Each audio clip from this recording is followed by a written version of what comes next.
আমজাদ নামের এক লোক নরসিংদী জেলায় বাস করেন। সে বর্ষায় নানা বাড়িতে বেড়াতে যান। নানার শখ হচ্ছে মাছ ধরা। সেটা কিন্তু শুধু বর্ষাকালেই নয়, সব সময় তিনি মাছ ধরতে পছন্দ করেন। বিশেষ করে রাতের বেলায় তিনি বেশি মাছ ধরতে বের হন। নানার বাড়ির সদস্য সংখ্যা 5 থেকে 6 জন।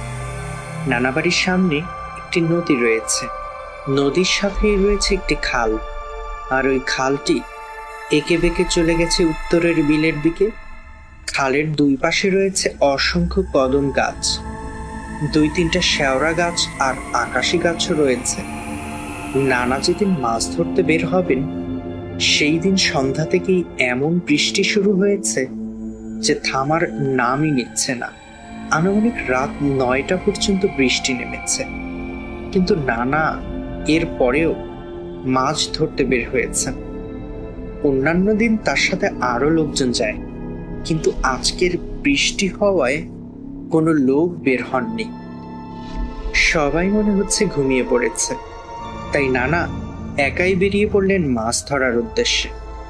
অন্যান্য দিন নানা খালে মাছ ধরতে যান, কিন্তু আজকে সারাদিন মুষলধারে বৃষ্টি হওয়ায় বিলের পানি বেড়ে গেছে। তাই নানা মনে মনে ভাবলেন আজকে বিলের মাছ ধরতে যাবেন। যেমন ভাবনা ঠিক তেমন কাজ। বাড়ি থেকে বের হয়ে 2 মিনিট হাঁটার পরেই একটি ব্রিজ পার হয়ে বিলে যেতে হয়। নানা মাছ ধরার জন্য প্রয়োজনীয় সামগ্রী যেমন টেটা, মাছ ধরে রাখার জন্য পাত্র, টর্চ লাইট নিয়ে বের হয়েছিল। নানার যেহেতু নিজের এলাকা, তাই মাছ ধরতে ধরতে তিনি সব জায়গাগুলোই চিনেন। মাঝে মধ্যে জিনভূতের ঘটনাও ঘটেছে, কিন্তু ভয় কি জিনিস সেটা তার মধ্যে কাজ করে না। যদিও তিনি উঁচা লম্বা মানুষ, তার শরীর স্বাস্থ্যও ভালো এবং উনি খুবই সাহসী ছিলেন। নানা হেঁটে হেঁটে যাচ্ছিলেন বিলের দিকে। বিলটা আসলে ধানি জমির বিল। বিলের অল্প পানিতে ধান লাগানো ছিল। চারিদিকে তখন শুনশান নিরাপত্তা। পানির উপরে থাকা ব্যাঙের ডাকের শব্দ উনি শুনতে পাচ্ছিলেন।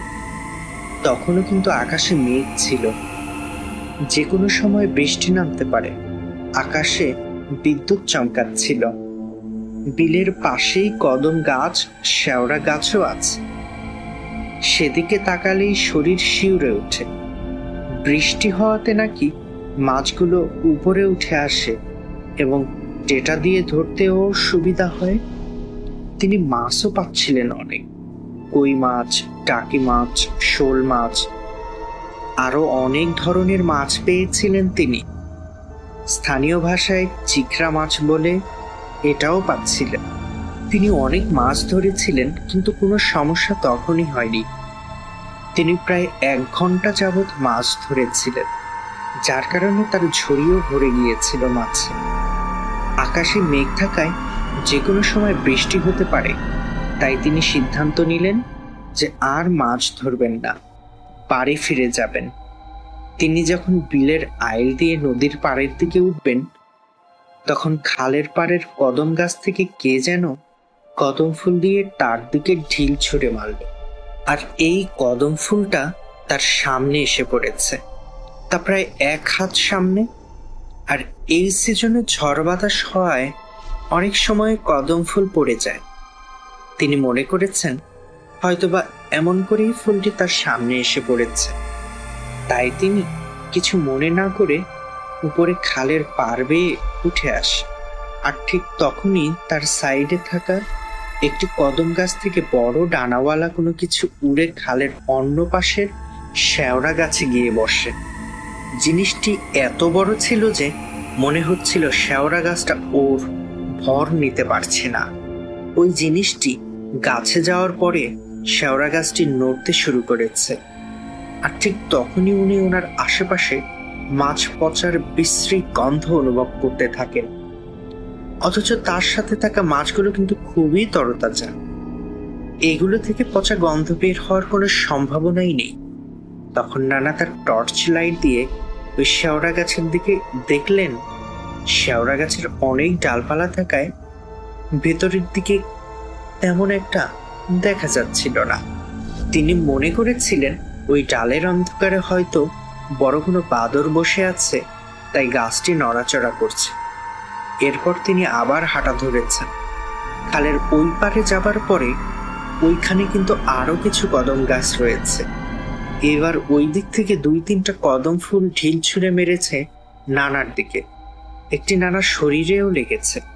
তখনই নানা বুঝতে পারেন যে এটা কোনো নিশাচর পাখি বা বাদুড়ের কাজ নয়, নিশ্চয়ই কোনো মেষপিশাচ তার পিছু নিয়েছে। আগেও এরকম ঘটনা ঘটেছে, যার কারণে তিনি ঘাবড়ে না গিয়ে আবারও বাড়ির দিকে রওনা হয়েছেন। আর ঠিক তখনই ওই পারের শেওড়া গাছ থেকে পুরুষ এবং কোনো বাচ্চা ছেলের মিশ্রিত কণ্ঠে কেউ তাকে বলে ওঠে, কিরে মঞ্জুর, আজকে তো অনেক মাছ মারলি, আমাকে 2টো মাছ দিয়ে যা। এই কথা শোনার পরে নানা একটু সাহস নিয়ে বলেন, আমি তোকে মাছ দিব, কিন্তু আমাকে আবার বিরক্ত করবি না তো? আবার এসে মাছ চাইবি না তো? তখন পিশাচটি বলে, যা যা, আর চাইবো না, এখন তাড়াতাড়ি 2টো মাছ এই শেওড়া গাছের দিকে ছুঁড়ে মার। তখন নানা কি করলেন, 2টো মাছ জোরে করে ওই শেওড়া গাছের দিকে ছুঁড়ে মারলেন। তখন নানা দেখলেন শেওড়া গাছ থেকে 2টি হাত লম্বা হয়ে বের হয়ে মাছ দুটিকে ধরে নিয়ে হাওয়ায় হারিয়ে গেল। তখন নানা বুঝতে পারলেন যে এটা আর কারো হাত নয়, সেই মেসো পিশাচেরই হাত। তখন তিনি বললেন, যাক, আপদ বিদেয় হয়েছে। এই বলে তিনি আবার বাড়ির দিকে রওনা হলেন। কিছু দূরে যাবার পর তার বাড়ির সামনের খালের পাড়ে আরো একটি শেওড়া গাছ রয়েছে। তিনি খেয়াল করলেন সেই শেওড়া গাছটি আগের মতো করেই কেঁপে উঠল। তখনই নানা বুঝতে পারলেন নিশ্চয়ই সেই মেছো পিশাচটি আবার এই শেওড়া গাছে এসে বসেছে। তখনই নানা যখন আবার মাছ পচা সেই বিশ্রী দুর্গন্ধ পেলেন, তখনই উনি বুঝে গেলেন এই মেছোটা মাছের লোভে আবারও তার পথ আটকেছে। তখন নানা বলে উঠল, এই ফাজিল, তোকে না 2টা মাছ দিয়েছি, তুই আবার আমার পথ আটকিয়েছিস কেন? যা, এখান থেকে এক্ষুনি যা। এই কথা বলার পরে মেছোটি বলে ওঠে, আমাকে আরো 2টো মাছ দিয়ে যা না মঞ্জুর।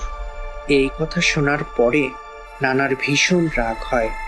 এরপর নানা বলেন, আর একটা মাছও তোকে দিব না, তুই যা পারিস কর। নানা এই কথা বলার সাথে সাথে উনি দেখতে পান আর সামনের কদম গাছটা থেকে কালো মেঘের মতো কি যেন একটা সা করে ঘুরে এসে এক লাফে তাকে জড়িয়ে ধরে বলতে থাকে, মাছ তো তোকে দিতেই হবে, মাছ না দিয়ে তুই যেতে পারবি না। আসলে আচমকা এত জোরে এসে নানাকে জড়িয়ে ধরে যে ওনার হাতে থাকা টর্চ লাইটটি নিচে পড়ে যায়, একদম গড়াতে গড়াতে গিয়ে পানির মধ্যে পড়ে। ওনার হাতে টেটা ছিল, সেটাও পড়ে যায়।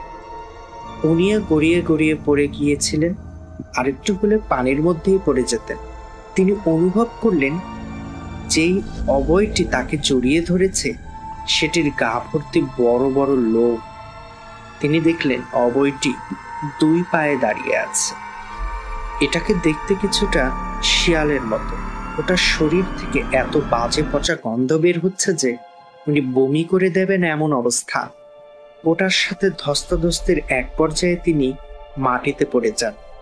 তখন সুযোগ পেয়ে তিনি অভয়টির পেটে এক জোরে লাথি মেরে দেন।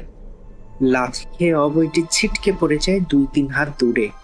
সেই সুযোগে নানা পড়ে যাওয়ার টেটা তুলে নিয়ে বলেন, এই দিলাম কিন্তু পো।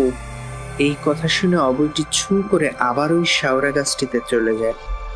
তখন আবার সেই মিশ্র কণ্ঠের পিশাচ বলে, আজ তো বেঁচে গেলি রে মঞ্জু, মনে রাখিস, তোকে সুযোগ পেলে আমি দেখে নেব।